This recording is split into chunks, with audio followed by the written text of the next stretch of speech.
Défense, Ludi numéro 2, Inalbon numéro 3, Verly numéro 5, Egli numéro 4 et Schellibaum numéro 11.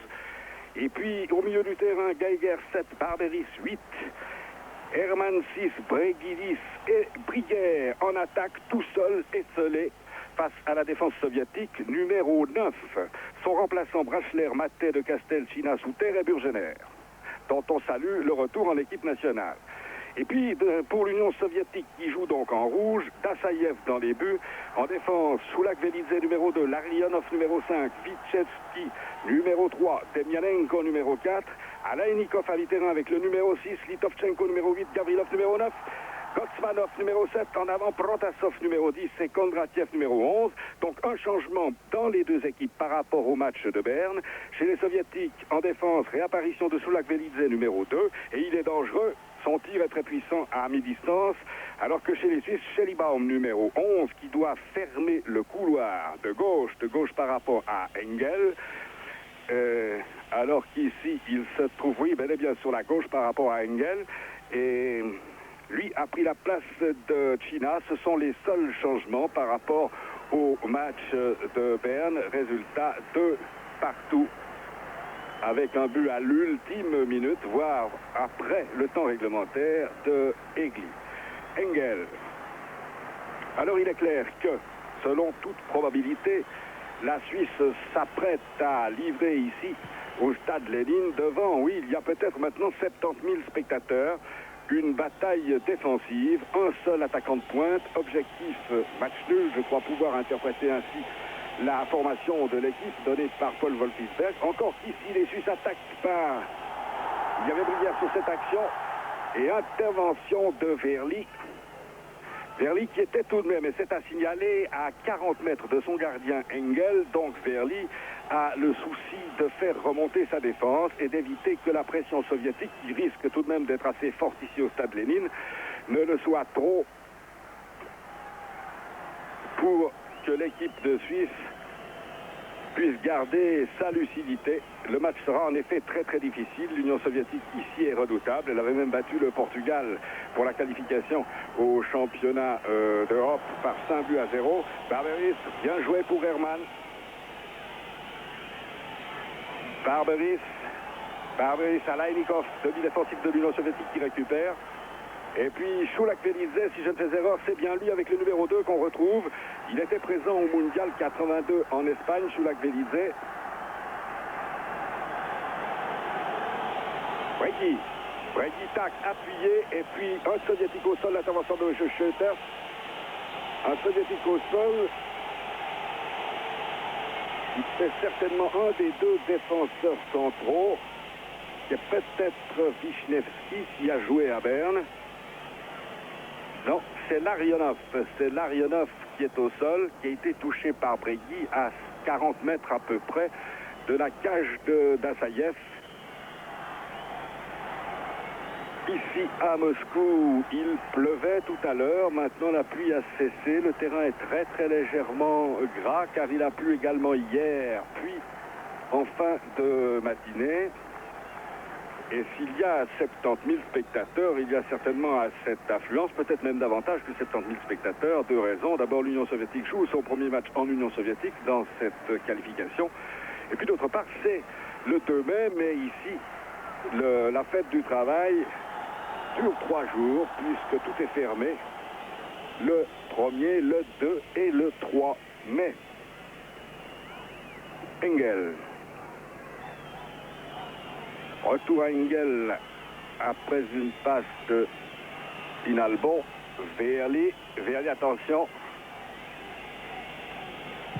En ce qui concerne l'équipe de Suisse, donc on note la présence de 5 défenseurs en principe. Sur le côté droit par rapport à Engel, le numéro 2 de Ludi, qui doit essayer d'occuper et de bloquer le boulevard là sur la gauche de l'attaque soviétique. De l'autre côté, dans le même rôle en principe, Schellibaum.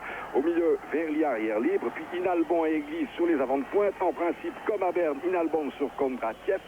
Et puis Egli, qui prend le rôle en quelque sorte de Ludi, marquerait Protasov. Geiger, lui, est commis à la surveillance de Gavrilov. Puis au milieu du terrain, il y a encore Barberis, le 8, Hermann, le 6 et Brégui, le 10, qui joue plutôt dans l'axe, voire sur la gauche. Et devant Briguer, qui est en ce moment entouré par 3 ou 4 soviétiques qui vont donner un coup franc à 45-50 mètres de Engel. Kosmanov. Faute et glisse selon l'arbitre, M. Sköter. Et attention au coup franc donné par les soviétiques. On en a eu un ou deux exemples à Berne, une ou deux illustrations. Généralement, ils tardent à tirer, discutent un peu et puis tout à coup, c'est le jaillissement. Gavrilov. Bonne balle frappée par Alainikov, je crois. Et intervention d'un des juges de touche.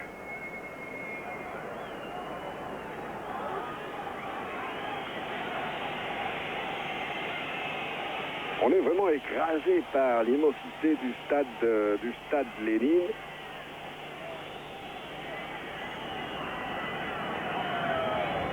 Où les joueurs nous apparaissent comme des Lilliputiens très très loin des cabines où nous sommes. Nouvelle intervention de M. Stöter pour une faute d'Hermann, Heinz Hermann. Talonnade ratée de Listochenko, récupération par Schellibaum. Alors on va voir si la Suisse peut immédiatement essayer de jouer en contre-attaque et se développer en contre-attaque. Ce n'est pas du tout le cas. Balle très profonde sortie d'Engel.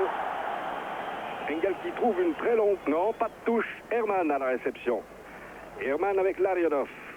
Shulak-Velidze.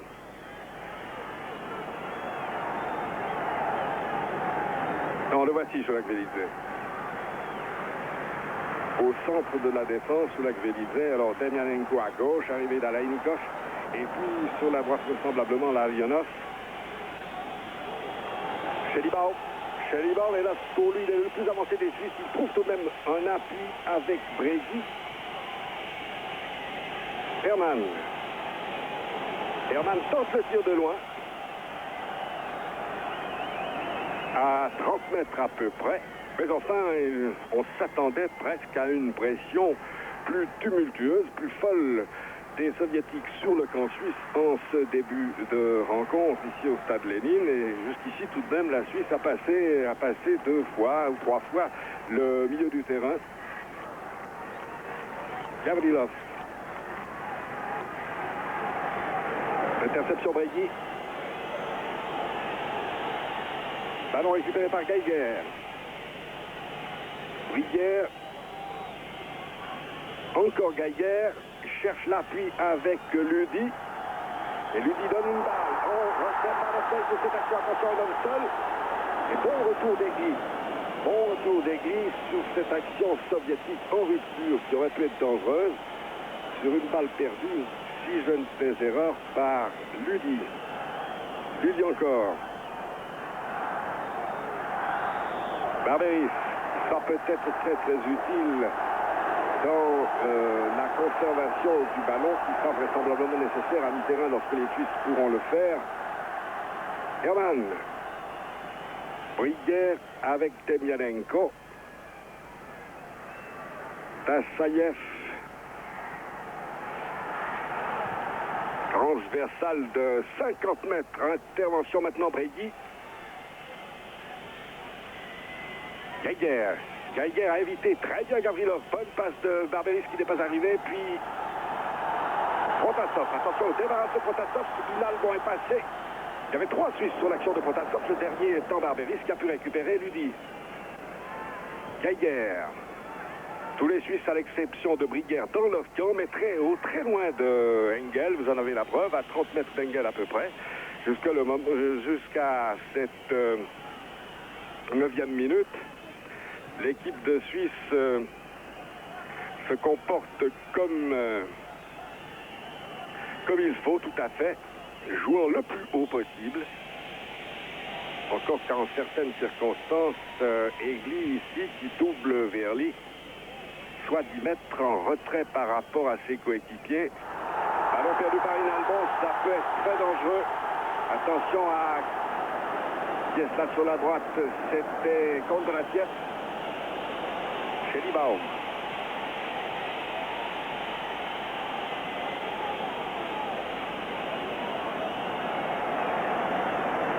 Alors Protasov, le numéro 10. Verli. On cherche à savoir, Egli est là dans l'image, il vient d'en disparaître. Et apparemment, là, il n'opérait pas, il n'exerçait pas sur Protasov un marquage très serré. Vous avez peut-être Malofeyev dans l'image, l'entraîneur des Soviétiques. Engel.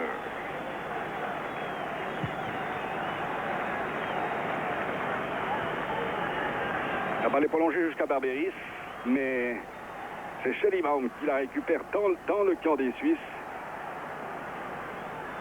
Alainikov, Larionov.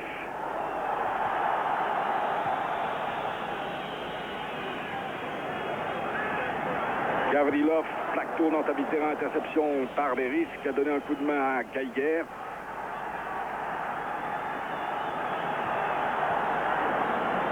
Gotsmanov, intervention Ludi, puis Barberis, puis de l'arbitre M. Schröters, pour une faute soviétique cette fois-ci. Les 10 premières minutes se sont plutôt bien passées pour l'équipe de Paul Wolfisberg. Je rappelle que dans cette équipe, un seul changement par rapport au match de Berne, disparition du deuxième attaquant qui était China et présence de Schellibaum en défense sur le flanc gauche, dans le même rôle que Ludi à droite. Ludi dont le rôle a été pris dans ce match en principe par Egli. La tête d'Inalbon qui était fixée cette fois-ci sur Protasov. Geiger. Mais la balle n'est pas récupérable pour les Suisses. Wisniewski. Shulak-Velidze en force et en profondeur. Protasov et Inalbon. Alors plutôt Inalbon sur Protasov et Egli sur Kondratiev. Mais c'est de plus en plus laborieux et difficile pour les Suisses. Et la balle maintenant ne sort que très épisodiquement de la moitié de terrain des Helvètes. Récupération par Hermann d'abord, puis Brière. Egli.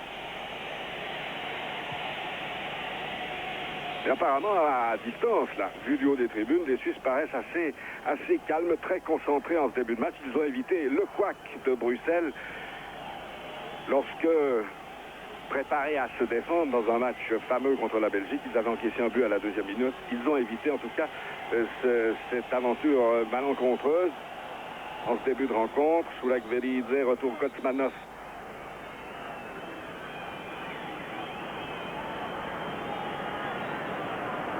Et Ludi, à qui l'arbitre Schröters vient faire une remarque. Shulak-Velidze. Wisniewski, balle très très profonde. Geiger. Geiger pour Barberis, c'était bien joué. C'était bien joué, intervention Wisniewski. Il a joué immédiatement Geiger en profondeur pour Barberis. Toujours à l'affût. Gavrilov. Et ballon récupéré par Engel, qui, il faut bien le dire, n'a pas encore été mis en difficulté de manière sérieuse par l'Union soviétique.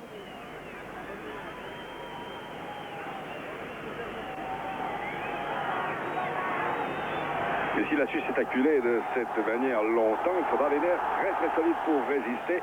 C'était une percée de Demianenko. Ludi. Geiger.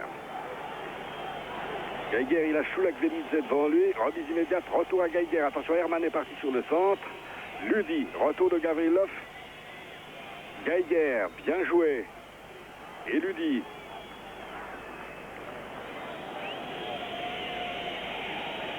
Retour à la position de départ avec Egli. Bregui, Egli. Où est Verli? Il est monté d'un cran, il est à mi-terrain. Encore Geiger, une certaine liberté à mi-terrain ici pour Bregui, pour les Suisses qui jouent à un rythme volontairement pas trop élevé. Bregui bien joué pour Brière. Verly, voilà pourquoi Verly était monté. La progression a été certes lente, mais enfin la balle est tout de même arrivée aux 16 mètres soviétiques et Verly s'y trouvait. Ils peuvent à tour de rôle, mais particulièrement Verly, tenir un rôle dans la construction du jeu helvétique. Ludi, comme les latéraux d'ailleurs, enfin les obturateurs de couloir, selon l'expression consacrée, couloir ou corridor, c'est-à-dire les bandes latérales, les ailes. Et Geiger au coup franc alors que le soleil fait son apparition sur le stade Lénine. Ballon subtilisé à Heinz Hermann. Larionov. Chouak Felice. Alors Igli. A eu le dessus.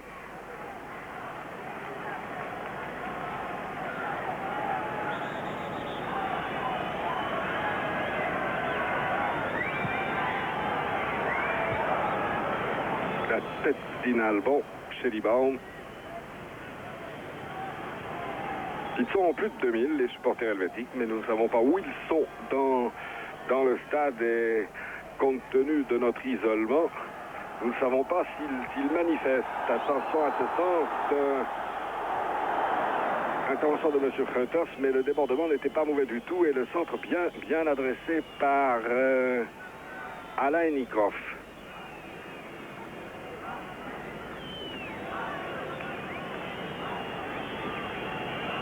Engel.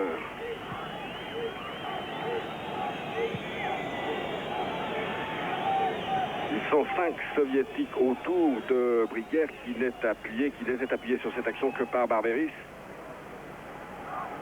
Il revient à tout à l'heure. Demianenko sur lequel revient Ludi. Demianenko a pu centrer. Sur l'action de Demianenko, 1-0, centre en frais remarquable et ouverture du score pour l'Union soviétique. Parti. Très belle action, il faut le dire. Vraisemblablement Protasov. On va revoir. Alors Demianenko est passé. C'est la feinte. Oui, ça doit être Protasov. Une feinte de Kondratiev qui laisse passer. Protasov est à 10 mètres de la cage d'Engel. On revoit. Barberis d'abord, qui tente de s'opposer à la montée extrêmement rageuse et extrêmement rapide du latéral. Lui aussi, Ludi est en échec. La balle revient après la fin de Kondratiev sur Protasov à notre sens pour le 1-0 des Soviétiques, marqué après 17 minutes de jeu.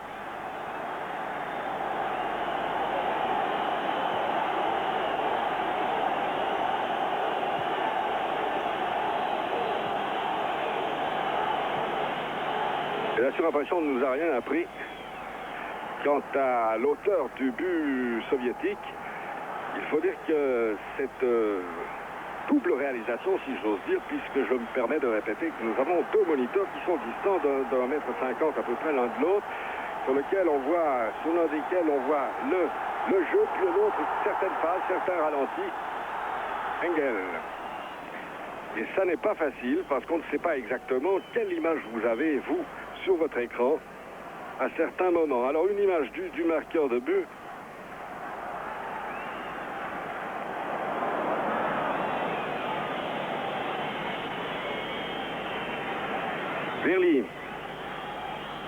Verly sur la gauche démarqué Hermann.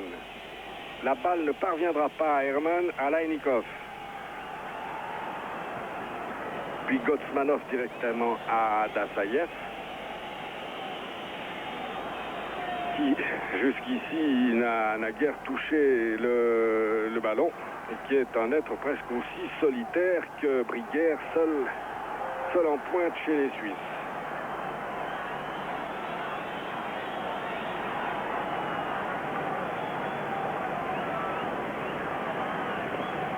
Alors 1-0 pour l'Union soviétique par Protasov, c'est bien ça.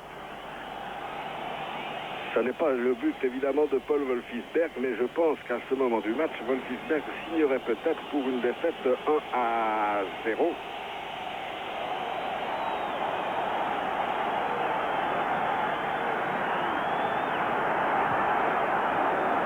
Ludi, interception.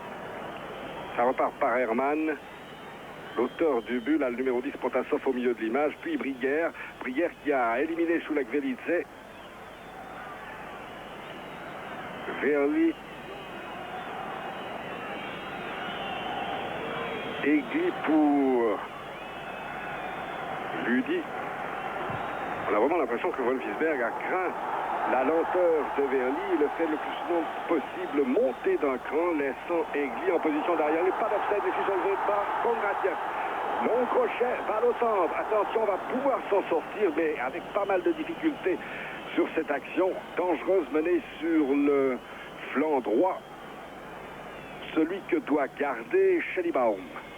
Bregui, qui n'arrivera pas. Si, Bregui est arrivé, il a un espace libre devant lui, mais il est complètement déporté sur l'aile droite. Offside de Barberis sur l'action de Bregui. 20 minutes de jeu, 1-0, Protasov à la 17e minute de jeu. Très joli centre en retrait, très jolie feinte également de Kondratiev et volée relativement facile à une douzaine de mètres de Protasov. Le revoici.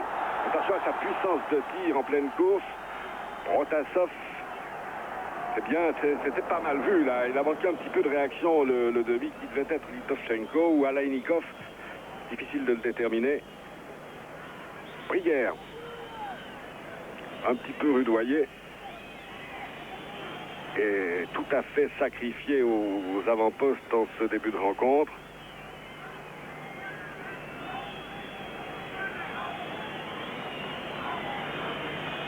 Alors coup franc pour les Suisses par Egli.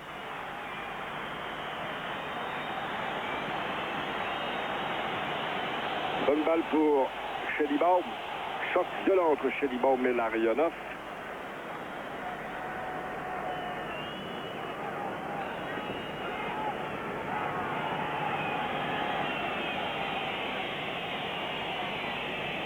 La balle est aux Suisses pour Heinz Hermann, qui est capable de faire des remises en jeu très longues.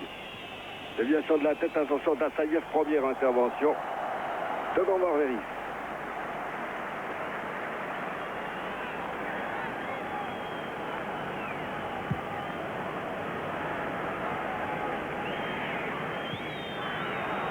Attention à l'arrivée de Egli, un petit peu... Eh ben non, l'arbitre a estimé que c'est le joueur soviétique qui s'était baissé et qui avait commis une faute sur Egli.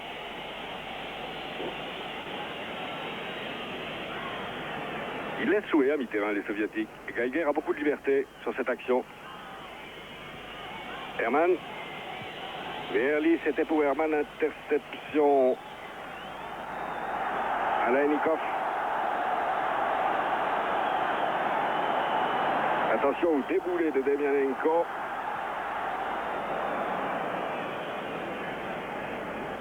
Verly. Ludi.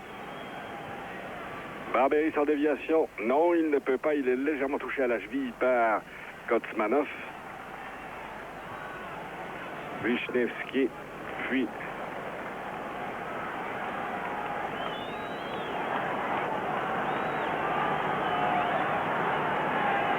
le front de l'attaque soviétique est très large, très étalé sur toute la largeur du terrain, d'où danger constant et ce soin que les Suisses doivent apporter à toucher vraiment le terrain dans toute sa largeur.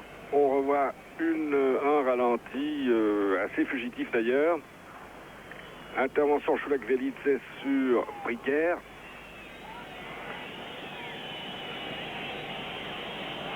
Schellibaum. Récupération. Bonne balle pour Hermann. En position. Il a un petit peu trop tardé. Egli. Ludi.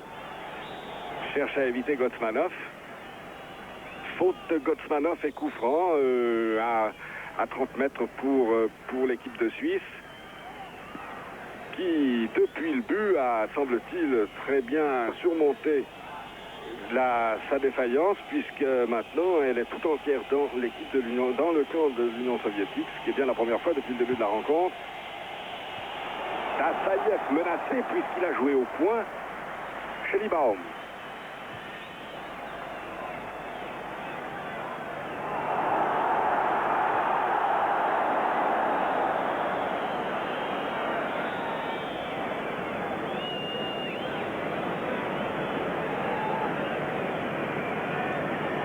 Schellibaum qui était revenu.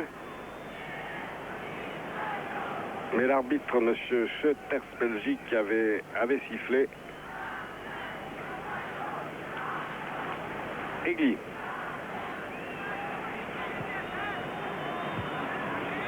Il est marqué de très très près, Barberis.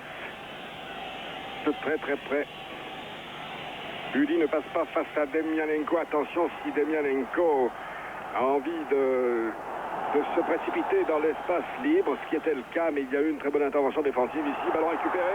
C'est dangereux parce qu'il y a du monde au centre. Et attention au centre, on recevra du sol. C'est bien joué. Bonne balle pour Kondratiev. Herman. Plus dangereux par la gauche, comme à Berne d'ailleurs, les soviétiques sur le flanc, donc droite de la défense helvétique, grâce à Demianenko en partie, et puis par leur centre en retrait.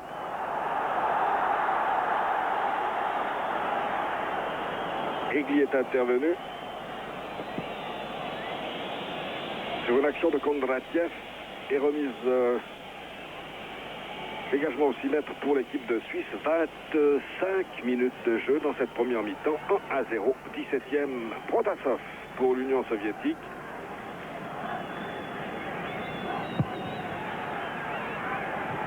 Dégagement de Engel est sans conséquences fâcheuses. Il a été repris par un soviétique. Schellibaum.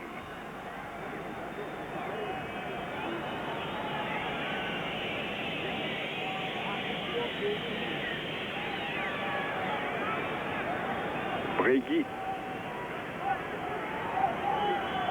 Geiger. Appel de balle dans l'axe du terrain de Breguy. Schellibaum n'a pas été assez prompt. Est-ce que sa vitesse de course va lui permettre de récupérer ce ballon? Toujours Schellibaum avec Alainikov. Puis Larionov.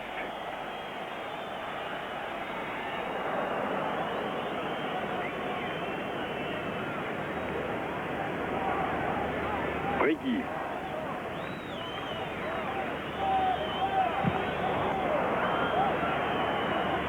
Brière qui n'a d'autres ressources que d'essayer de passer en force, mais qui est constamment, littéralement cerné par 3 défenseurs soviétiques, en tout cas en de nombreuses circonstances. Un plan de Tassaïev, coup franc pour la Suisse par Heinz Hermann.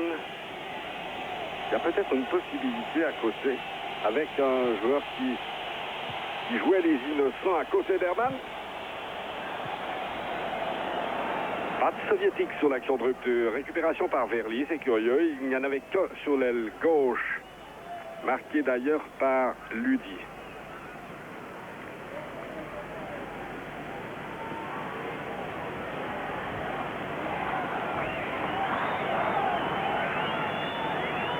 Hermann, Barberis, il laisse filer le ballon derrière lui. Demianenko.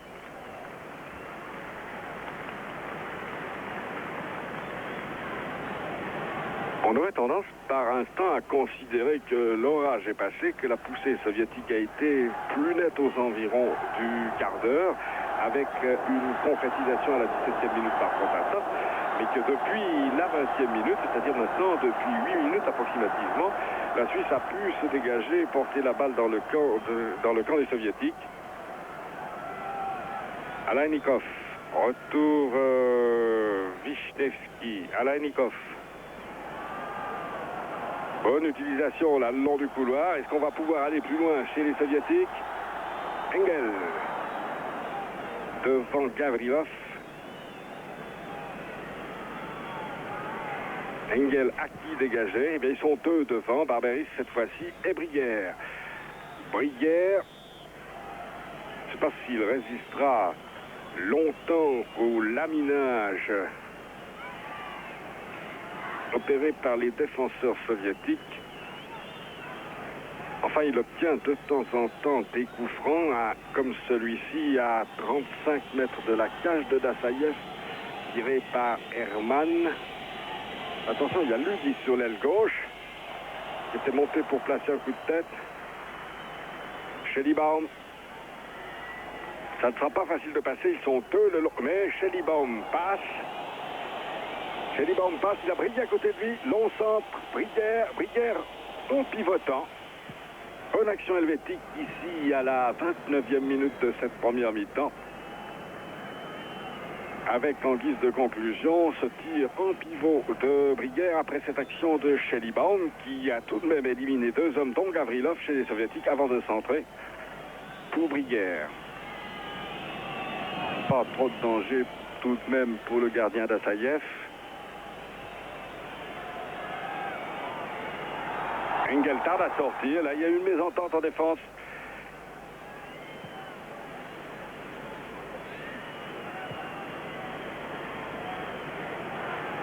Et monsieur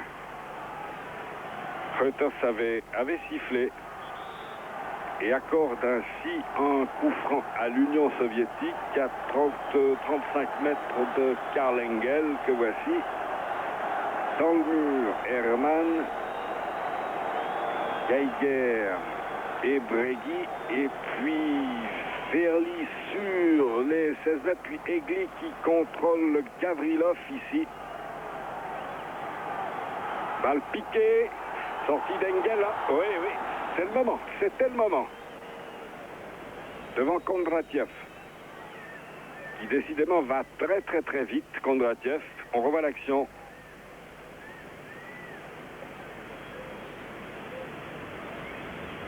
Schellibaum.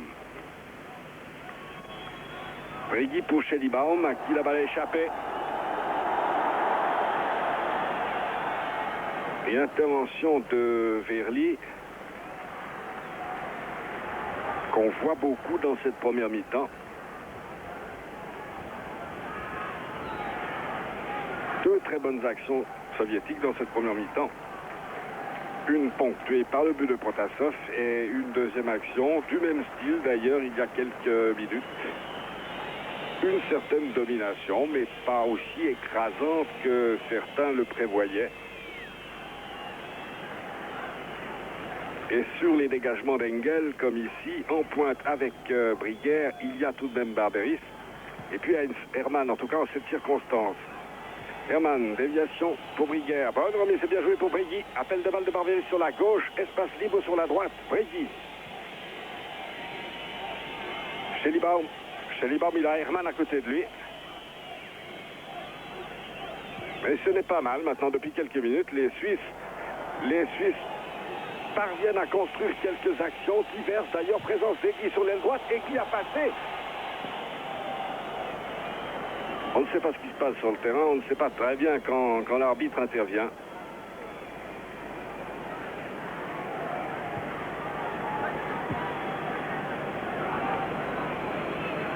Assaïev, Demyanenko. Ludi sur le chemin de Demyanenko. Donc un rock. Et M. Schoeters estime que l'intervention de Ludi est trop violente, irrégulière. Avertissement à Heinz Ludi qui barrait la route à Demyanenko, dont on a vu le rôle important qu'il a tenu sur le premier but, puisque sur cette action, venu de très loin, il avait résisté d'abord à Barberis, puis à Ludi, avant d'adresser le centre que Protasov a transformé en but. Attention, Kondratiev. Offside. Le linesman n'a pas hésité une seconde. Offside de Kondratiev, qui allait droit au but dans l'axe là. Alors toujours 1-0 après 33 minutes de jeu dans cette première mi-temps. Où dès la 20e minute, il faut dire que la Suisse a remonté le terrain comme le courant, parvenant depuis la 20e minute approximativement à souvent se situer et porter la balle dans la zone de jeu des Soviétiques, dans la partie médiane des Soviétiques. D'Assaïev.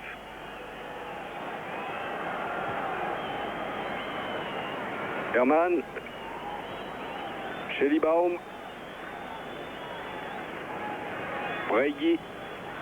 Heinz Hermann, des possibilités pour lui sur la gauche avec Briguère, puis de l'autre côté avec Geiger, mais il faudra y aller de l'autre côté parce qu'il y a un mur rouge à franchir. Litovchenko. Et puis Laryodov.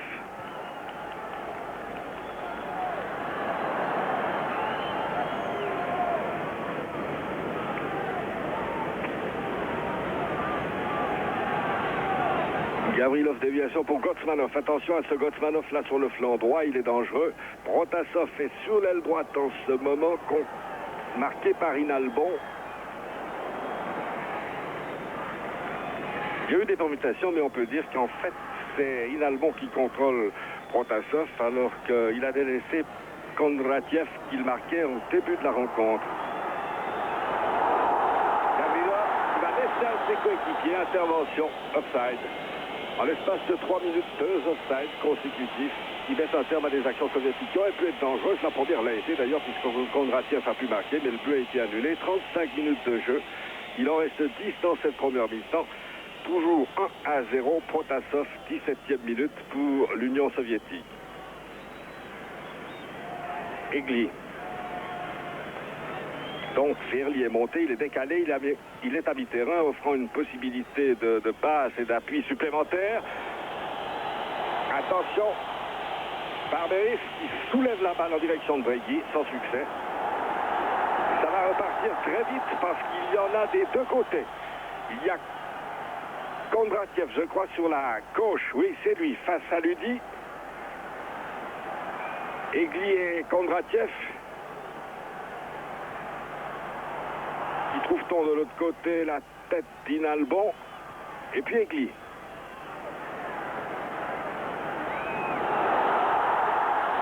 La balle est restée bloquée. Et les Suisses vont pouvoir peut-être s'en sortir par Bregui.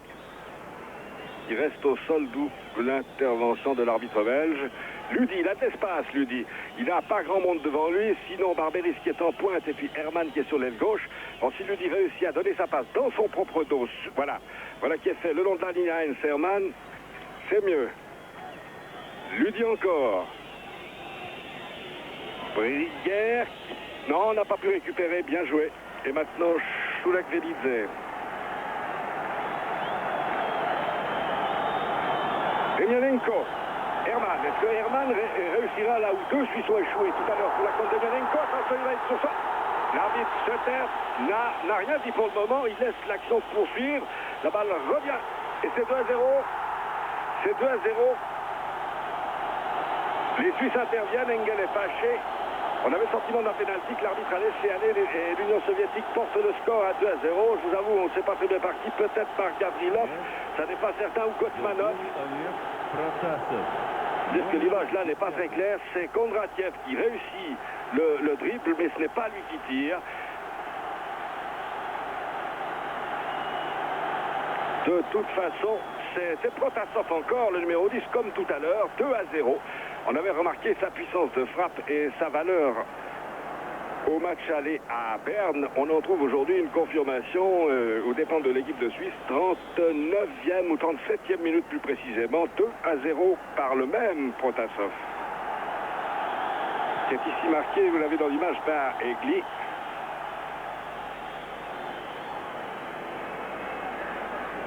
Schellibaum. Attention Gavrilov. Gavrilov. La balle a passé pour Kondratiev. Oh là, Engel, et je crois que c'était encore Protasov. Non, c'était Litovchenko. Hermann. Mais ce n'est pas certain, c'était peut-être bel et bien Protasov. Bregui. Bregui, en position Bregui, est cueilli à l'orée des 16 mètres par un défenseur qui doit être Wisniewski, le numéro 3. Alors un coup franc, une chance pour l'équipe de l'Union soviétique, de l'équipe de Suisse, pardon, à 6 minutes de la mi-temps. C'est la meilleure chance jusqu'ici apparemment. C'est le coup franc le plus proche de Dassaïev. C'est donc pour Bregui. À côté de lui, il y a Schellibaum, puis Heinz Hermann. Est-ce que Bregui va tenter le tir direct ou passer latéralement à Heinz Hermann?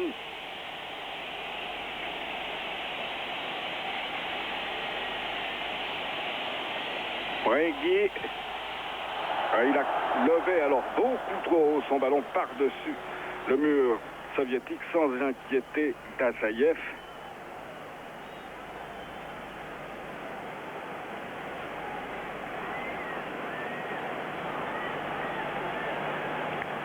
Et à quelques 6 minutes de la mi-temps, la Suisse est menée par 2-0. n'a que très très peu inquiété le gardien soviétique.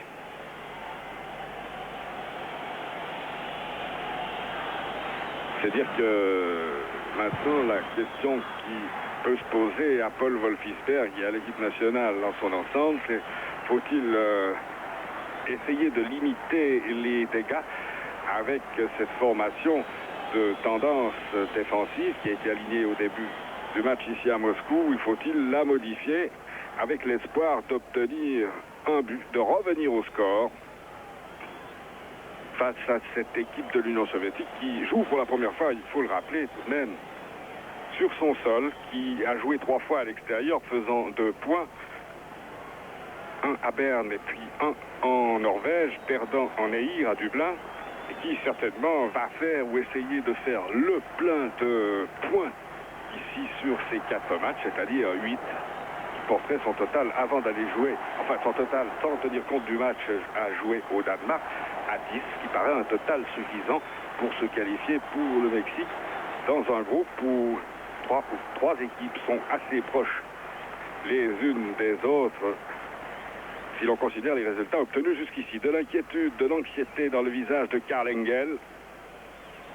2 buts en moins de 40 minutes, c'est beaucoup. Il reste maintenant 4 minutes à jouer.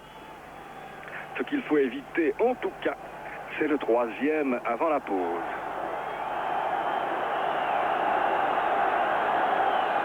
Gavrilov. Long centre avant. Par la taille et aussi par le talent. Engel relâche. 3-0. 3-0. Erreur d'Engel. Alors centre tendu et 3-0. Mais par qui? Kondratiev peut-être.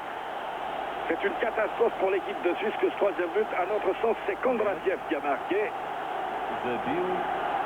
Alors le centre de Gavrilov, la sortie d'Engel, puis un homme qui surgit là derrière la défense helvétique.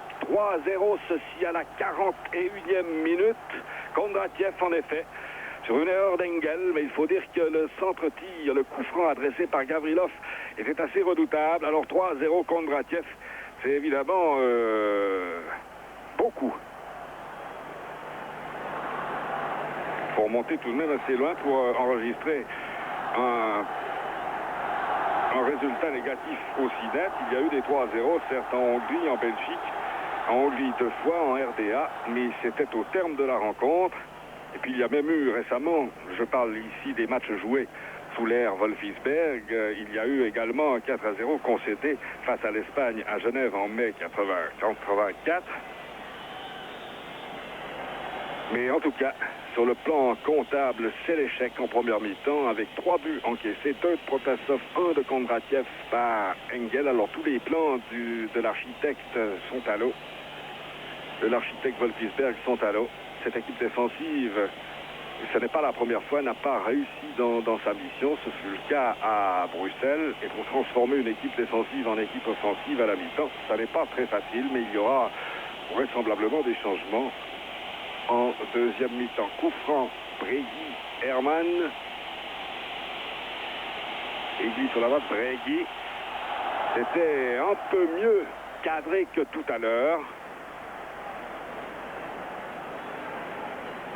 Un peu mieux. Le mur est passé, mais il manque encore, il faudrait que la balle retombe de 50 cm à peu près, que la trajectoire soit corrigée assez sensiblement pour que Dassaïev soit inquiété. Schellibaum, ballon perdu, heureusement, c'est Inalban qui a récupéré, Hermann. Les Suisses donnent l'impression de courir beaucoup, de s'époumoner en vain, cherchant leur adversaire, courant derrière une balle qui devient de plus en plus insaisissable dans cette fin de première mi-temps. Les Suisses ont connu pourtant une assez bonne période de la 20e à la 35e minute, alors que vraisemblablement l'Union soviétique reprenait son souffle après sa domination initiale. On sait que l'Union soviétique manie particulièrement bien l'art d'accélérer et de ralentir le jeu, qu'elle sait attendre son heure, qu'elle sait spéculer aussi sur la faute de l'adversaire, mais dans ce match-là, il faut bien dire qu'elle a su créer la faute de l'adversaire. En tout cas sur les 2 premiers buts. Udi.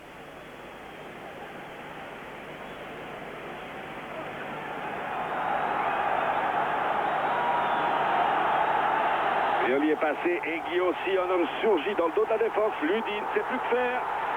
Sauvetage miracle, tête de Kondratiev. Tête de Kondratiev. Action dont la phase finale a été plutôt curieuse. Mais la défense a été complètement submergée par cette action. Elle n'attendait pas le jaillissement de Kondratiev ici, qui n'a fait qu'effleurer la balle. Ludin reste un petit peu sans réaction. Puis, un premier tir détourné, Kondratiev a suivi, plonge et porte la marque. Alors là, c'est la catastrophe. Cette fois-ci, c'est la catastrophe. 4-0. On n'osait pas vraiment... on ne pensait pas à un pareil effondrement de l'équipe de Suisse. Certes, les pronostics n'étaient guère optimistes compte tenu de la valeur de l'adversaire et du dispositif qui était là vraiment pour tenir jusqu'à la mi-temps. Il n'a pas tenu. Alors loin de là, puisqu'à la mi-temps, le score est de 4-0 en faveur de l'Union soviétique. 2 fois Protasov, 2 fois Kondratiev.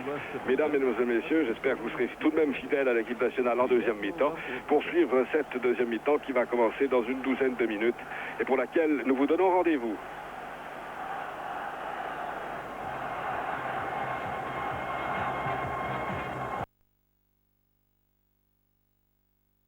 Il est bel et bien de 4-0 à 45, c'est-à-dire que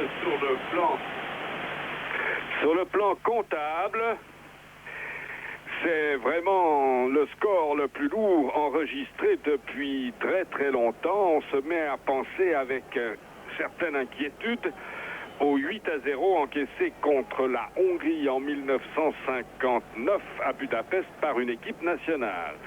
4-0 de réussite de Protasov, 2 de Kondratiev. Et le score est certes un peu lourd, mais il traduit l'affolement de la défense helvétique lors de la poussée finale, surtout de l'équipe soviétique, mais poussée finale préparée par la supériorité soviétique dans le domaine de la vitesse en particulier, face à une défense qui a déjoué depuis le début de la rencontre. On ne sait pas s'il y a eu des changements ou un changement peut-être dans l'équipe de Suisse. Il nous semblerait que Barberis est sorti et qu'on a introduit un autre attaquant qui pourrait être maté, mais nous ne sommes pas renseignés. Et on va essayer de le voir par l'image maintenant, si ce changement a été opéré. Et à nouveau, une situation très chaude devant Karl Engel a été opérée par Paul Wolfisberg, pour lequel cette journée sera véritablement désastreuse. On se demande si les douaniers soviétiques l'ont retenu à la frontière et l'ont démuni de les oignons qui l'ont tenu compagnie pendant le début de la campagne helvétique sur le plan de ces championnats du monde de Mexico 1986. Le Mexique paraissant bien loin aujourd'hui après cette débâcle de la première mi-temps, 4-0. On s'est permis de rappeler au début du match qu'ici même le Portugal, qui avait ultérieurement pourtant disputé le championnat d'Europe en France en 1984, avait perdu ici 5-0. C'était un rappel cruel, mais qui a trouvé ici une plus cruelle encore illustration. L'équipe de Suisse ayant été particulièrement malmenée au début du match, et puis surtout depuis la 35e minute. Et en l'espace de 8 minutes, l'Union soviétique a marqué 3 fois. Longue balle de Larionov. Il semble bien que Barberis ait quitté la pelouse et qu'un deuxième attaquant soit aligné par Wolfisberg. On craint qu'il ne soit trop tard. Ça doit être maté, mais on n'en est pas certain. Brady dans l'image. Hermann. Dégagement hasardeux, balle peut-être récupérée par Briguère. Retour Brady. Encore Hermann face à Larionov. Hermann avait passé Larionov comme une faute. Intervention de M. Schröter. On n'entend pas, on ne sait pas si le public soviétique vibre aux exploits de son équipe qu'il a retrouvée. Donc, je rappelle que c'est la première apparition de cette équipe soviétique dans le cadre de ce championnat du monde, de ses qualifications pour le championnat du monde. 4 buts en première mi-temps, c'est évidemment un exploit.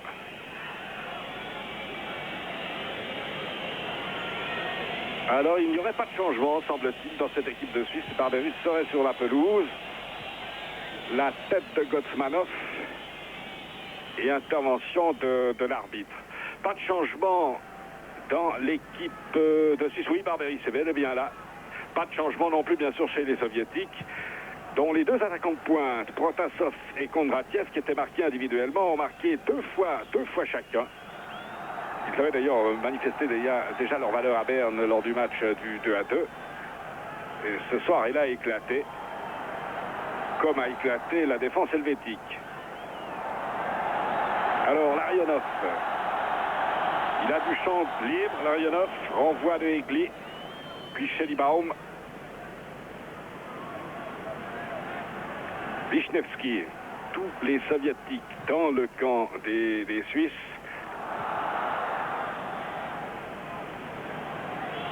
Ils vont pouvoir peut-être sortir de leur zone par Hermann.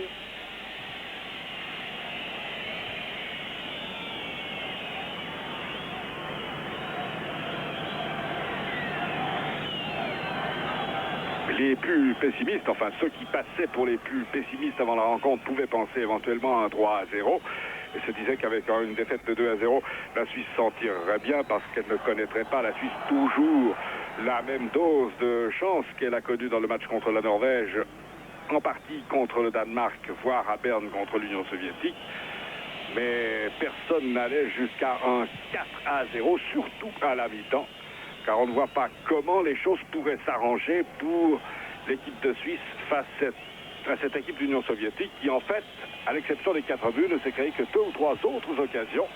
Sortie de Dassaïev, qui ne relâchera pas la balle devant Barberis. Gotsmanov.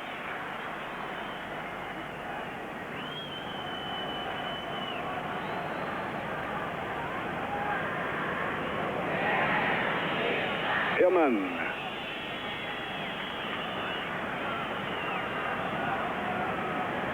Vraiment, c'est sur le plan de la vitesse que l'écart entre les deux formations paraît le plus grave. Briguière avec Choudak-Felice.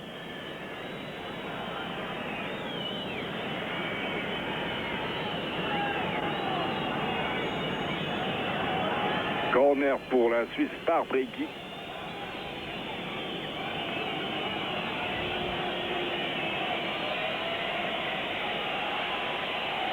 Brigui, très longue balle. Dassaïev laisse aller dans son dos. Et corner de l'autre côté par le même Brigui.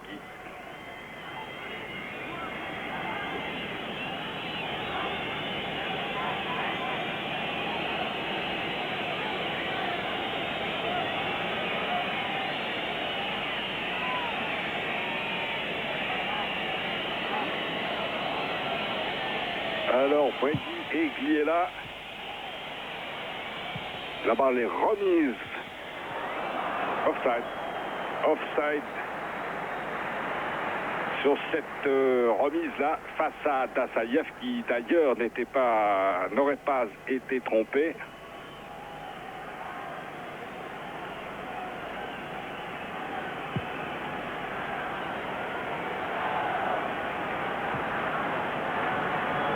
Briguière. Sur le plan comptable, celui des points, la défaite n'est pas très grave. 4 matchs, 5 points, la Suisse est encore dans la course. Mais alors sur le plan des buts encaissés, sur le plan de la différence de buts, c'est une véritable catastrophe. Et surtout, sur la base de la démonstration qu'a faite l'équipe nationale en première mi-temps, on doit se demander si on ne vivait pas dans l'illusion depuis l'automne de l'an passé.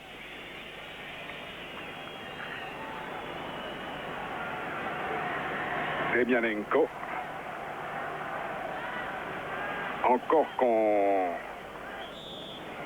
intervention là sur Alaïnikov. Encore que certains journalistes aient tiré la sonnette d'alarme en certaines circonstances, ne se laissant pas abuser par les résultats un peu chanceux. Et au travers de ces résultats, constatant la part de chance qu'avait eu l'équipe de Suisse. lors des matchs contre la Norvège, voire le Danemark et l'Union soviétique. On doit à la vérité de le rappeler pour nos confrères de la presse écrite, suisse romand en particulier. Briguère, il a réussi à faire passer la balle, mais c'est tout ce qui a passé parce que Ludi ne s'était même pas propulsé sur l'aile droite. Ludi qui a connu, il n'est pas le seul d'ailleurs, une première mi-temps catastrophique sur le flanc droit de la défense helvétique.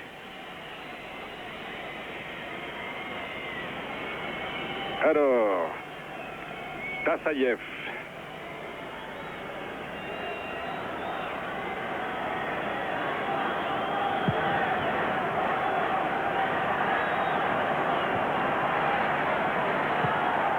Balle de Protasov en profondeur et intervention une nouvelle fois irrégulière de Ludi qui véritablement ne sait plus très bien où il en est, ne sait plus à quel adversaire il a affaire et qui à chaque coup presque accroche le dit adversaire, ici permettant à l'Union soviétique de tirer un coup franc à 25 mètres. Peut-être un peu plus, une petite trentaine de mètres. Avec il y a Kondratiev, il doit y avoir Gavrilov, puis derrière Vishnevski.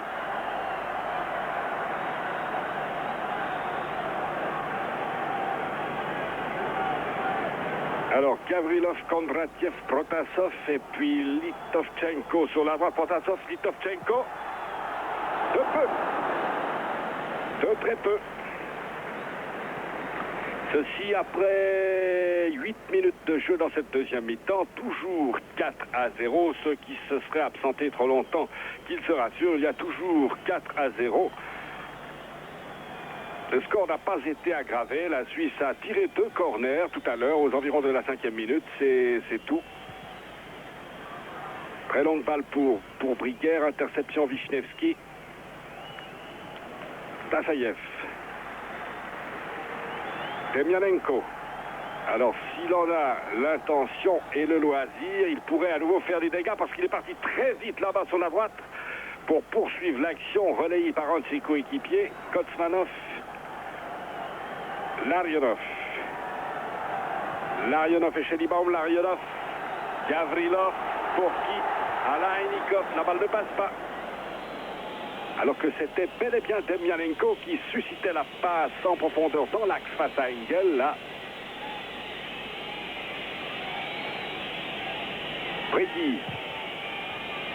Un temps de retard, ballon récupéré par les Soviétiques après la tentative de passe de Brady. Kosmanov donne immédiatement le coup franc. Demyanenko.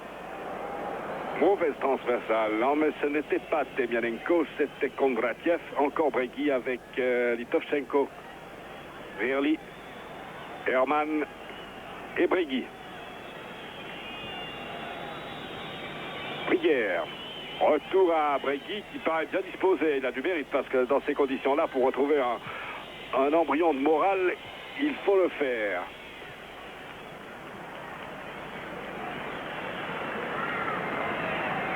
Alors Tassaïev,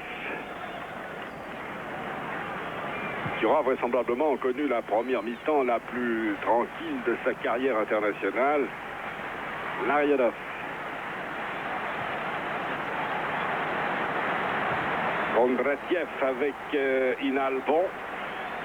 Kondratiev, non, il ne s'en sortira pas et pourtant il a failli extraire cette balle d'une mêlée où il était rudoyé par Inalbon. Verli.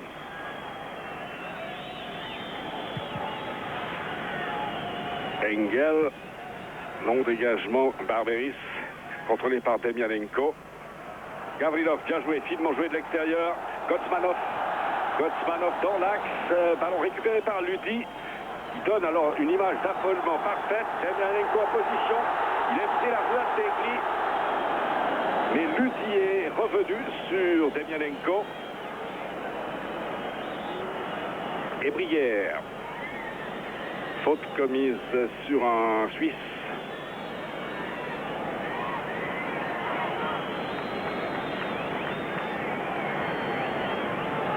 Certains pensaient que les points faibles soviétiques résidaient dans la défense, et particulièrement du côté de Larionov numéro 5 et Vishnevski numéro 3. On n'a pas eu l'occasion de faire le constat, puisque Larionov que voici et le numéro 3 Vishnevski n'ont pas été beaucoup sollicités par l'attaque helvétique inexistante.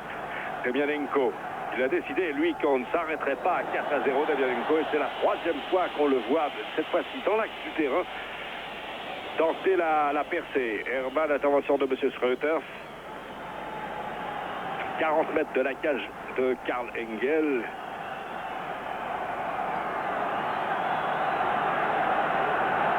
Coup franc peut-être par Litovchenko ou Alainikov. Kondratiev. Larionov joue au pas les soviétiques. Une petite accélération. Et arrivé de Kondratiev qui à chaque coup surgit derrière les défenseurs. Breguy, transversal pour Verly, devant Verly, Egli.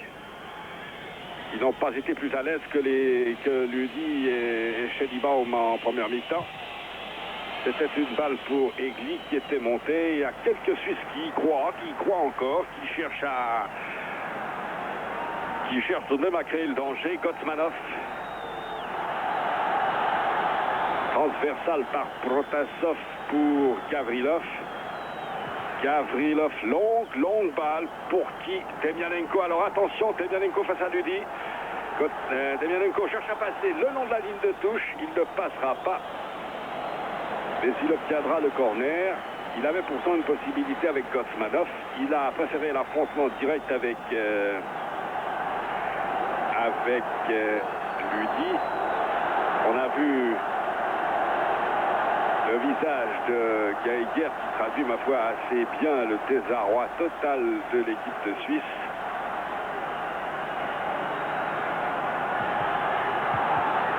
Ballon rabattu sur... Je crois que c'était Gotsmanov, je n'en suis pas du tout certain. Larionov. Alainikov, petite balle levée, il met pas très bien. Ballon récupéré par Geiger. Remise Breguy, Geiger, ballon à nouveau chez les Soviétiques. Gotsmanov. Beaucoup de possibilités pour le porteur du ballon, malgré le regroupement défensif des Suisses. La tête d'Hermann. Et Kondratiev, une nouvelle fois, qui coupait et qui cherchait à récupérer, là, sur la tête d'Hermann, cette balle qui est allée jusqu'à Engel.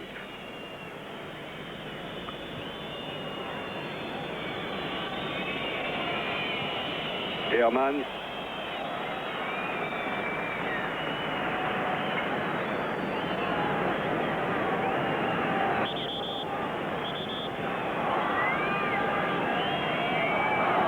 Un changement chez les Suisses. On va voir arriver, deux joueurs vont sortir. Breguy et Barberis. Et puis Maté et Brasler vont entrer. Alors tout d'un coup, on va se retrouver à 3 attaquants à une demi-heure de la fin.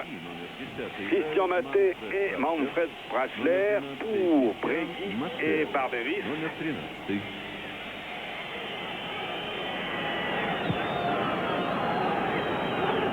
Trois attaquants après avoir joué la première mi-temps avec un seul Brière. Je n'irai pas jusqu'à dire qu'il eût peut-être fallu faire le contraire, mais on attend toujours en Europe, alors que Gavrilov a servi Protasov. Protasov a évité Inalban. Petit ballon, c'est bien joué. Litovchenko, voilà, le sauvetage. Sauvetage par Egli, c'était le 5e par Litovchenko si Egli n'était pas revenu cette fois si rapidement. On va revoir l'habileté de Protasov qui donne une petite balle en retrait pour Litovchenko. Et ils sont nombreux, il y a Litovchenko, mais il y en a d'autres à qui Protasov aurait pu donner ce ballon.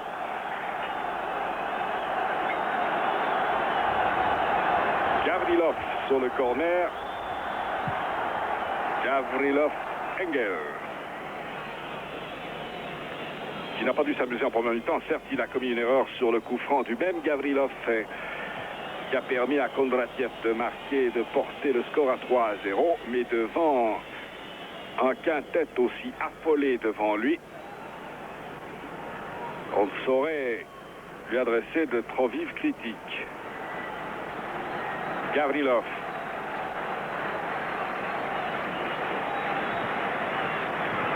Bonne remise de Gotsmanov, c'était bien joué là, très rapidement. Et les Suisses courent. Maté est arrivé trop tard. Litovchenko, Gotsmanov. Retour Gotsmanov. Et qui s'est rué. La Suisse va pouvoir se libérer par Maté. Nouvelle apparition assez timide du soleil sur le stade Lénine, où la Suisse est menée à 30 minutes de la fin, un peu moins 28 minutes de la fin par 4-0. Et Maté, par sa montée offensive, a obtenu quelque chose, un coup franc à 20 mètres de la cage de Dassaïev par Herman. C'est Gavrilov qui fait écran avec un de ses coéquipiers, Gotsmanov, devant Herman. La volée, là, a failli réussir. C'eût été le premier tir adressé vraisemblablement dans le cadre des buts de Dassaïev. Kondratiev. Protasov, pardon. On attend toujours, disons-nous tout à l'heure, l'équipe en Europe, dans le monde, qui aurait l'audace d'aller jouer à l'extérieur avec 3 attaquants, se disant que contre l'Union soviétique, ça aurait pu être la Suisse qui aurait tenté de tenir ce rôle. Jouant contre l'Union soviétique, on ne pouvait guère que comptabiliser de points et qu'il eût été peut-être plus gênant pour les soviétiques d'affronter une équipe curieusement offensive à l'extérieur. On sait que ce genre de fantaisie n'est pas très courant dans le football. Mais finalement, lorsque par son dispositif tactique et dans l'alignement des hommes, on accepte d'être dominé, il ne faut pas être très surpris d'être mené largement à la mi-temps. On sait que même la Juventus, qui est pourtant passée maître dans l'art de conserver un résultat à l'extérieur, l'a conservé certes récemment à Bordeaux, mais tout de même en connaissant une fin de match relativement difficile. Herman. Maté. C'est pas un cadeau que d'entrer ici au stade Lénine alors que le score est de 4-0 pour Maté qui avait fait 2 apparitions jusqu'ici sous le maillot national alors que Brachler est plus expérimenté. Brachler qui n'a pas encore touché la balle d'ailleurs à l'aile gauche. Egli. Attention à Gotsmanov.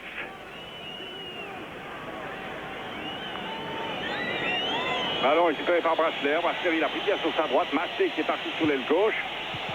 Et un bon tir dans le petit filet, certes à l'extérieur, mais enfin un tir d'une certaine puissance, mais intervention du juge de touche.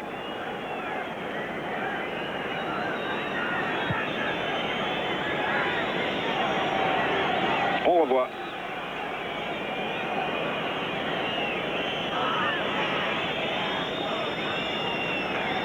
De Schellibaum à Inalbon.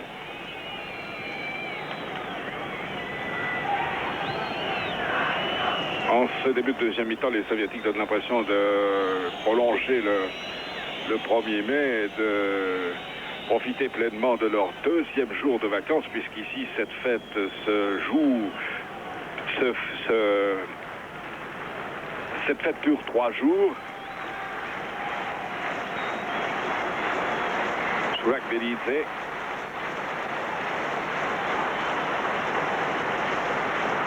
Alors, Demianenko de l'espace. Avec lui, il pourrait y avoir des dégâts dans la défense helvétique. Demianenko, relais avec Alaïnikov. C'est un schéma classique. Alaïnikov, petite passe, une touche de balle. Gavrilov, Gotsmanov, Gavrilov. Geiger court en vain. Remise Demianenko. Litovchenko, ça tourne à la démonstration. Ça en devient gênant. Gavrilov. Gavrilov encore. Et la balle ne passe pas cette fois-ci.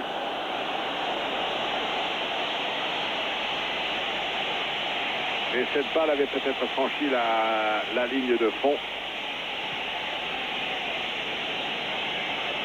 Sur l'action de l'avant-centre du Spartak de Moscou, qui est le coéquipier du gardien Dassaïev. Il y a des joueurs de plusieurs centres ici, de plusieurs grandes villes. C'est un amalgame de Dniepr, de Minsk, de Tbilissi, encore que de Tbilissi, il n'y a qu'un joueur, c'est-à-dire Sourak Velidze, de Moscou bien sûr, et même de Leningrad avec la présence d'un joueur de Zénith Leningrad, c'est-à-dire Larionov.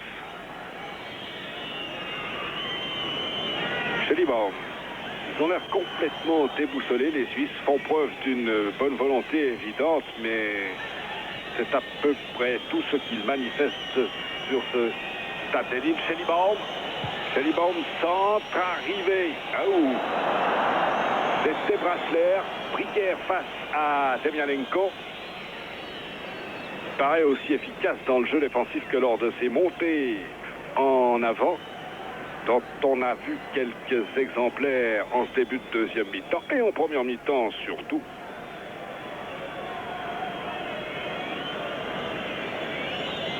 Brasler.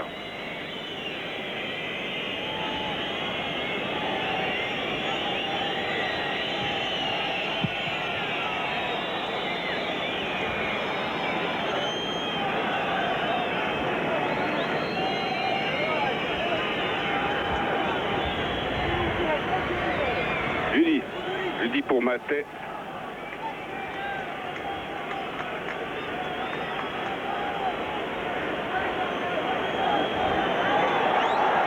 Et Amanda Saïev s'esquive sans difficulté.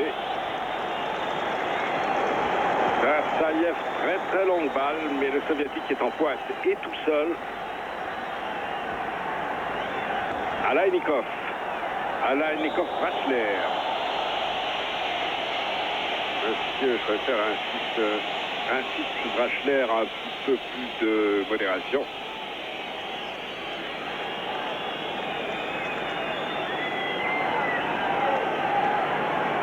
Choulak-Velidze. Gotsmanov, ça passe pas. Kaman. Et le pauvre Maté face à Choulak-Velidze. Ou plutôt à Vishnevski.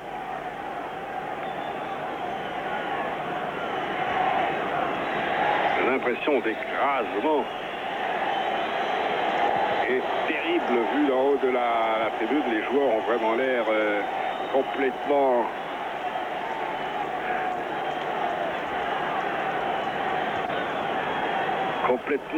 dominés par les événements, les joueurs suisses bien sûr.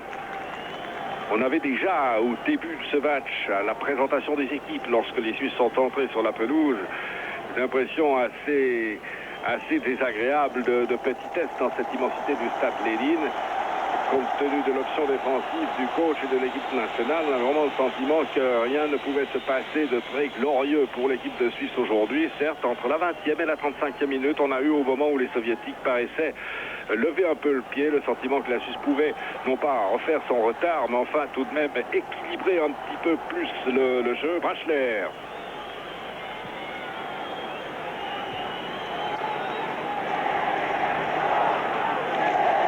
Avec Larionov, la supériorité physique, technique des Soviétiques est très nette. Protasov, dans toutes les phases de jeu, on peut la constater. Gavrilov, non. Rudy. Herman.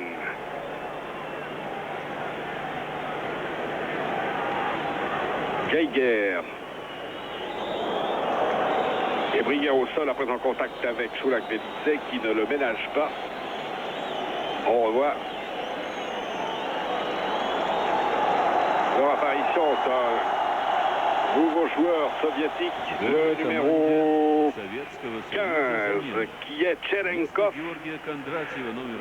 Cherenkov, qui est sorti, semble-t-il, pour Kondratiev. Alors, Cherenkov de Spartak Moscou, ça fait 3 moscovites sur la pelouse du stade Lénine. Cherenkov,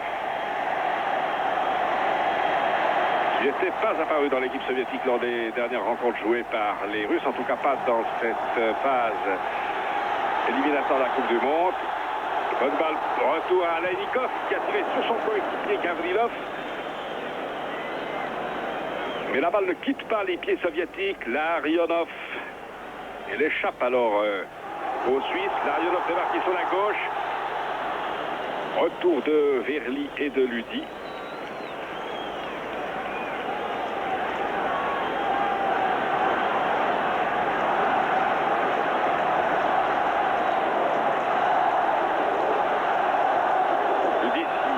Nous le montrait, cherche son adversaire, mais ne sait plus très bien où le trouver, même sur corner, c'est-à-dire sur une action arrêtée.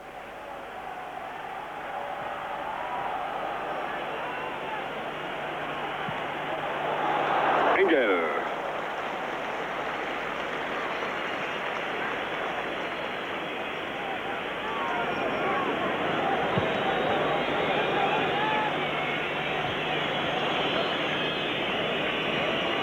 Maté. Hermann sur une passe de Geiger, toujours Hermann. Il paraît difficile aux Suisses de conserver simplement le ballon. Geiger, tentative de 2 balles trop longue pour Geiger, Tassayev. Protasov, Alaïnikov. On aimerait voir Demianenko un petit peu. Voici Gotsmanov.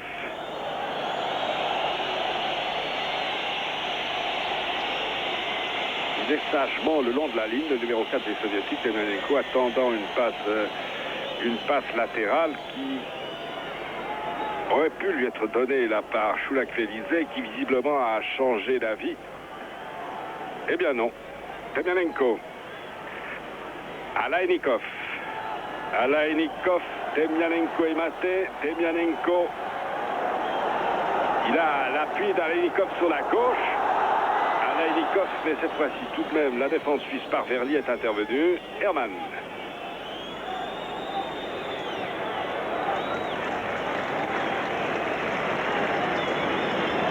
Une impuissance totale manifestée par l'équipe de Suisse et illustrée par un plan ici de Ludi.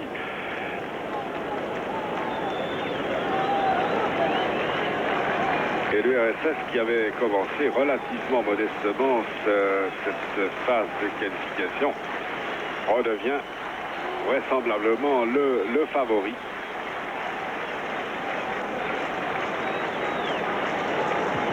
Dans ce groupe où il y a encore le Danemark. Verly. 28 minutes de jeu, encore 17 minutes.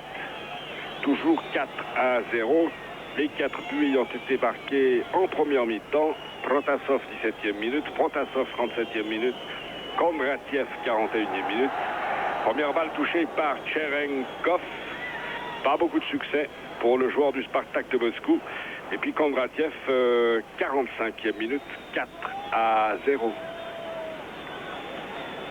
Final bon.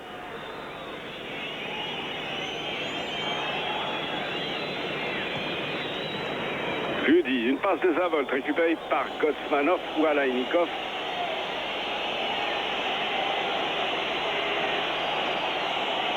C'est Gavrilov qui est au sol. Après une intervention apparemment de Église. Ça n'est pas certain. Le 14, c'est Beladov de Dynamo Kiev à qui parle Malofeyev. L'entraîneur soviétique dont on disait après le match de Berne qu'il avait en main une équipe en formation mais d'avenir et qui en fait aujourd'hui une assez brillante démonstration aux dépens d'une équipe de Suisse alors complètement déboussolée dès le début de la rencontre qui ne s'est reprise que partiellement au milieu de la première mi-temps avant de s'effondrer de la 37e à la 45e minute. Alors c'est Vitovchenko qui sort et c'est Belanov. Belanov pour Vitovchenko. Номер 8 играет Игорь Биланов. Номер 14.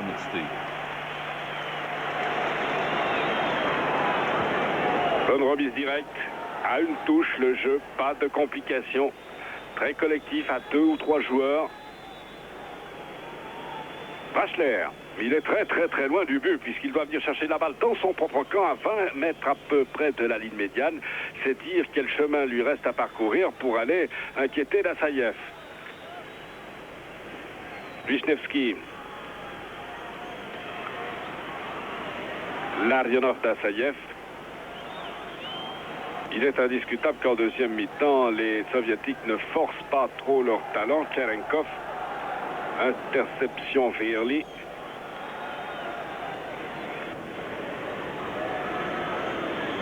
Mais leur facilité, la facilité qu'ils expriment dans les mouvements, dans la construction du jeu, aggrave encore l'impression de lourdeur et d'impuissance de l'équipe suisse. C'est Brasler. La balle a franchi, hélas, la ligne de fond.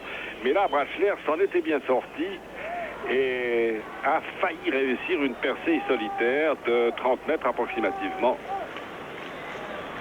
Ceci à 13 minutes de la fin.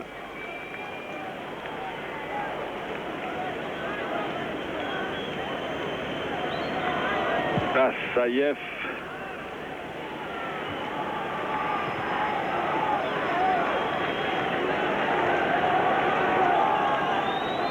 Cherenkov. Certains disaient hier que la pelouse du Stade Lénine n'était pas très bonne, mais ce n'était pas l'opinion de Paul Wolfisberg et de la majorité des joueurs. Mais là, ce raté technique de Cherenkov pourrait peut-être nous prouver le contraire. Alors Engel. Inalbon.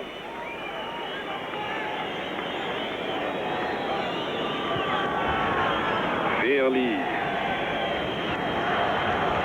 Egli, pardon. Egli. Pas beaucoup d'appels de balles devant, sinon de l'inlassable Briguière. Demianenko. Protasov offside.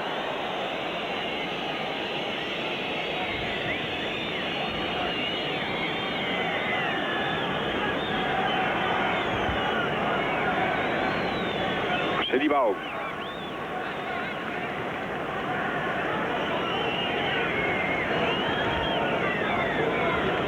Il n'y a plus de milieu de terrain chez les Suisses, il n'y en a pas eu beaucoup d'ailleurs en première mi-temps. Enfin, il y a trois attaquants qui attendent que leur défenseur leur donne les balles.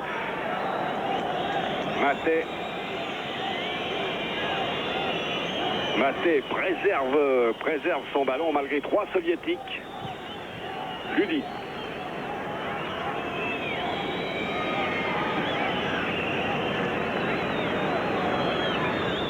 Heinz Hermann face à Alainikov. Demianenko.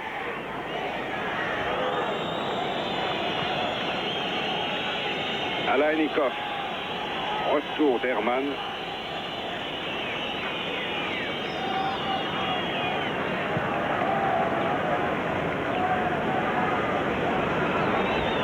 Alainikov encore, le demi-défensif de cette équipe soviétique. Enfin, défensif, c'est une façon de parler aujourd'hui, puisqu'Alainikov a pu se mêler au jeu d'attaque avec autant de brio que ses partenaires du milieu du terrain, les deux avant de pointe, Protasov et Kondratiev, faisant le reste. Gavrilov, Gotsmanov, Gavrilov, Alainikov. Les possibilités avec qui? Avec Gavrilov? Non. Retour de Chelibaume. Et 10 minutes à jouer. 4-0. La défaite la plus lourde avec celle concédée à l'Espagne à Genève en mai 84 de l'ère Wolfisberg. Une défaite qui, sur le plan comptable, à part les buts, n'aura qu'une incidence très relative, mais qui, sur le plan alors du moral et des illusions créées par les victoires, la victoire en Norvège et la victoire contre le Danemark, sera très très difficile à supporter. Et Ludi perd le ballon, Protasov, Cherenkov, lui n'a pas marqué puisqu'il vient d'entrer à la place de Kondratiev.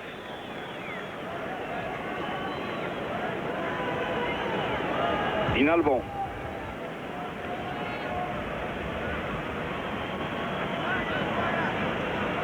Geiger pour Brasler. Geiger se porte sur la gauche, mais Brasler l'ignore, tente le 1-2 avec Briguière qui remet beaucoup trop loin.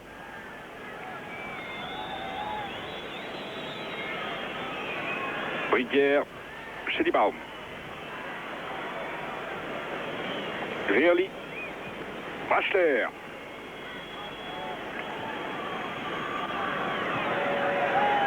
Wisniewski, ça repart. Cherenkov.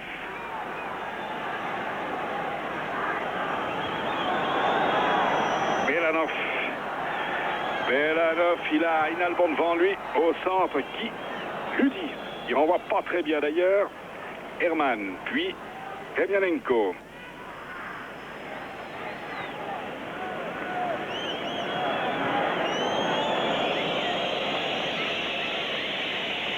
Il n'y a aucun parmi les, disons, 70 000 spectateurs qui ne fassent mine de quitter le terrain. La fin de l'après-midi ici à Moscou est plutôt agréable, ensoleillée. L'URSS mène par 4-0. Le match a perdu tout son intérêt puisque les efforts des Suisses sont laborieux et vains dans cette deuxième mi-temps où l'Union soviétique laisse un peu aller. Mais personne ne bouge dans le stade Lénine.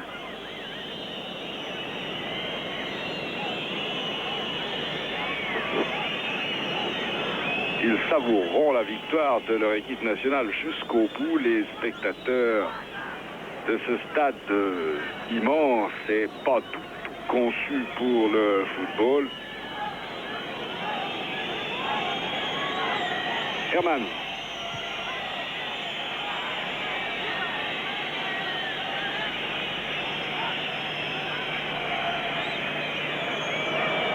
Schellibaum qui a réussi son débordement. Schellibaum qui a tenté tout à l'heure, sans succès, mais cette fois-ci a réussi son débordement pour adresser un centre qui a été repris par la tête de Ferli, je crois. Pas de quoi inquiéter trop d'Assaïev à 6 minutes de la fin de cette rencontre.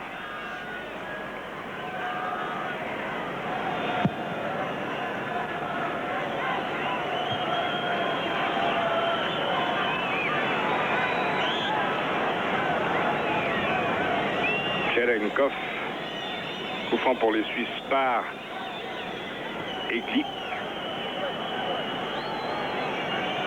Herman, Brachler, retour à Herman, intervention de Larionov, toujours Brachler, c'est de ce côté-ci que peut venir le danger, avec Brachler et Schellibaum. Brachler n'a pas passé face à Wisniewski, mais la balle a été sortie par Wisniewski. Brachler. Heinzermann plutôt, qui va tenter une touche très longue.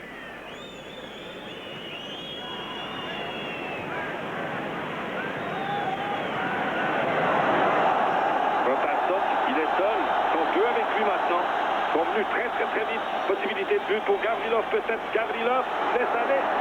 Un homme seul. C'était Cherenkov, dont c'était le premier tir en direction de Engel. Kotsmanov, ça n'est pas fini. Kotsmanov entre deux Suisses, entre deux défenseurs suisses. Et faute commise à 20 mètres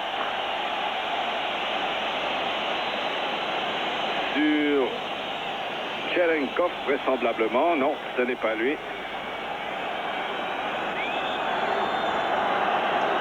Alainikov plutôt. Coup franc pour l'Union soviétique, 40e minute.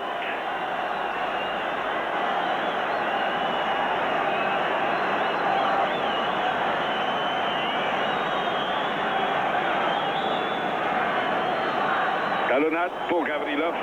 Ferli. Wisniewski. Non, pas d'offside. Oui, finalement.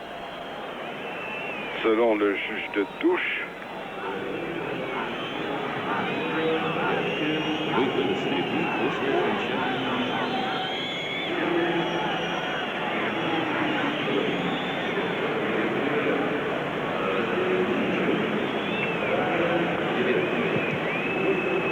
Eh bien, ce ne sera pas facile de se refaire un moral avant d'aller à Dublin dans un mois.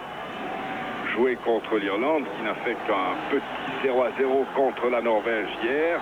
Cherenkov sur lequel se précipite Inalbon. Cherenkov et Inalbon met en corner. Un mois, ça ne sera pas de trop pour essayer de se refaire une santé avant d'affronter l'Irlande. Là, le match aura une certaine importance.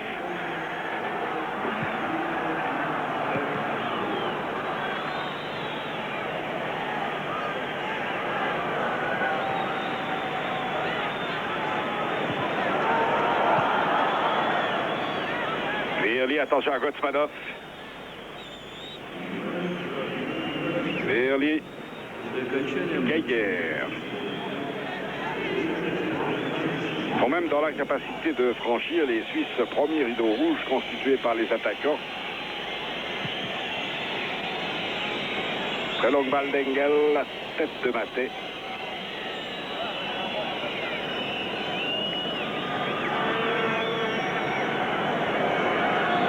« 43 minutes de jeu maintenant.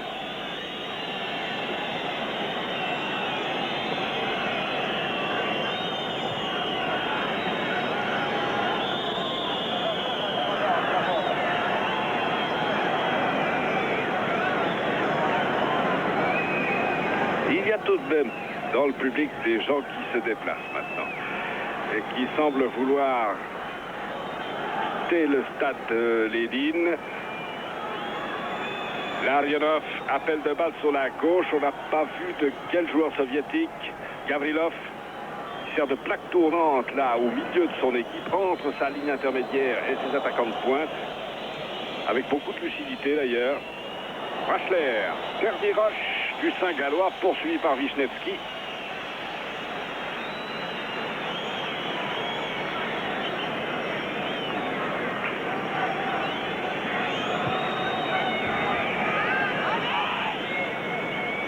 Au terme de ce match, la Suisse restera en tête de son groupe avec 4 matchs, 5 points devant le Danemark, 3 matchs, 4 points. L'Union soviétique, 4 matchs, 4 points, qui précède la Norvège, 5-4 et les IR, 4-3. Il n'a pas très bonne mine aujourd'hui, le leader du groupe, mais en fait, sur le plan comptable, 4 matchs, 5 points, c'est encore acceptable et ça n'hypothèque pas trop les chances pour le Mexique, encore qu'il puisse paraître déplacé de parler de Mexique au terme d'une exhibition aussi catastrophique que celle produite par la Suisse en première mi-temps face à l'Union soviétique, dont il faut tout de même peut-être rappeler qu'elle est balle chaude devant Dassaïev pour Briquière, dont il faut peut-être rappeler qu'elle est vraisemblablement en train de retrouver une équipe de grande qualité. Et qu'aujourd'hui, elle a fait une première mi-temps assez époustouflante ici au stade de Lénine, où la Suisse a perdu par